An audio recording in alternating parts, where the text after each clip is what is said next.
Tisha B'Av est passé. On n'a pas encore eu le mérite de voir le troisième Beth Amikdash. Mashiach n'est pas encore arrivé. Mais on a la Emouna. On attend, et on sait que Mashiach peut arriver à n'importe quel instant. Mais ce qui est surprenant, et plein de fois, j'essaie de m'imaginer. Vous savez, être un Ben Israël, c'est beaucoup d'imagination. On imagine notre passé, on imagine comment ça s'est passé lorsqu'il y a eu Yetziat Mitzrayim. Et aussi notre avenir. Mashiach, lorsqu'il va venir, on a le devoir de l'imaginer. Imaginons que pendant cette période d'été, on se trouve dans des endroits pas forcément cachers. Et qu'on entend le chauffard de Mashiach dans le monde. Qu'est-ce qu'on va dire à Kadosh Baruch Hu? Est-ce qu'on aura le mérite? On sait que le premier Beth Amikdash a été détruit pour 3 avérotes ramourot, comme ça la Gemara nous rapporte, par rapport aux 3 avérotes les plus graves, qui étaient Avodah Zara, malheureusement à l'époque, ils ont fait Avodah Zara, Shfichut Damim, ils ont tué, et Gilui Arayot, des relations qui étaient interdites.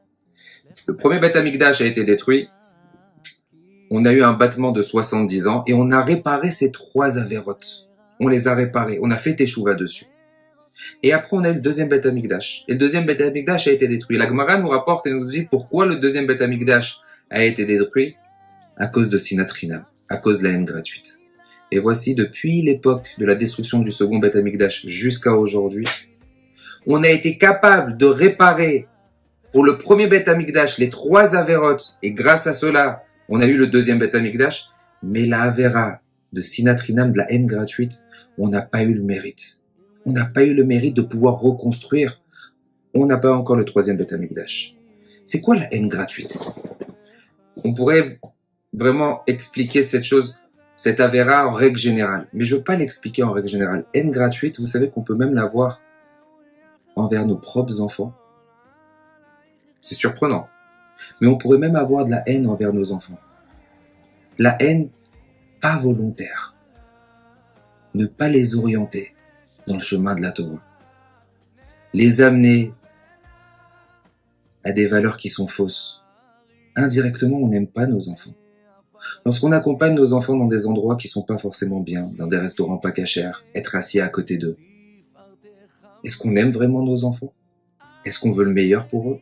C'est sûr que dès qu'on a un problème avec nos enfants, dès qu'on a nous-mêmes on a un propre problème, alors on va prier, on va demander à Kadosh Baruch Hu, on va faire Teshuvah.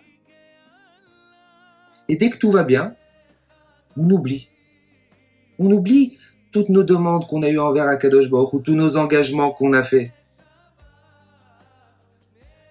Sinat Chinam, la haine gratuite, c'est gratuit de prendre ses enfants et de les amener dans un restaurant taref. C'est gratuit de les orienter à faire des bêtises, à faire des avérotes. Combien il est important, je sais que c'est la période de l'été, je sais que l'Yetzer Hara est très fort et très difficile à surmonter. Et plus les générations elles passent, et plus ça devient compliqué. Mais je vous encourage du fond du cœur. Le seul moyen de pouvoir faire venir le troisième Beth Amikdash, ça sera par amour gratuit. Et c'est quoi cet amour gratuit? Cet amour gratuit, c'est quelque chose qui, forcément, ça ne me touche pas à moi. Donner de l'amour sans que ça me touche à moi. Que moi, j'aille pas dans un restaurant, que moi, j'aille pas à la plage, que moi, j'aille pas à la piscine, que moi, j'aille faire mes tfilotes, c'est une chose. Mais que j'encourage essentiellement, même mes enfants, leur donner des vraies valeurs. Leur donner des choses qui sont importantes. Parce que malheureusement, on ne sera pas là éternellement. Et ce qu'on leur enseigne aujourd'hui, c'est ce que eux ils vont donner à plus petite mesure à leurs propres enfants. Ce que nous, on est aujourd'hui, c'est une petite mesure de ce que nos parents sont. Et une infime partie de ce que nos grands-parents ont été. Combien c'est important pendant cette période de passer du temps avec eux, de discuter avec eux, d'échanger sur leur avenir, d'échanger sur des valeurs qui sont saines. Bien sûr qu'on peut profiter, mais dans les règles de la Torah. C'est exactement Vaetranan.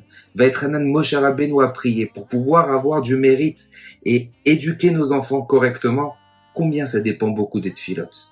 Combien ça dépend de prier à Hachem, d'avoir le mérite des enfants, d'avoir des enfants dans le chemin de la Torah. On est à l'abri de rien aujourd'hui. On n'est pas à l'abri de la drogue, on n'est pas à l'abri des erreurs, on n'est pas à l'abri des bêtises. Combien malheureusement les tentations sont énormes. Et il est important de mettre les barrières beaucoup plus haut de ce qu'on a reçu. je vous encourage, et je m'encourage à moi le premier, à passer du temps, du bon temps avec nos enfants, mais du temps dans un cadre spirituel, dans un cadre de Torah. On se limite. Au moins ça, on le gardera et ça sera du vrai chinour, de la vraie éducation, de l'amour gratuit, pas de la haine gratuite. Qu'Akadosh Baruch Hu nous donne cette force, Bezrat Hashem.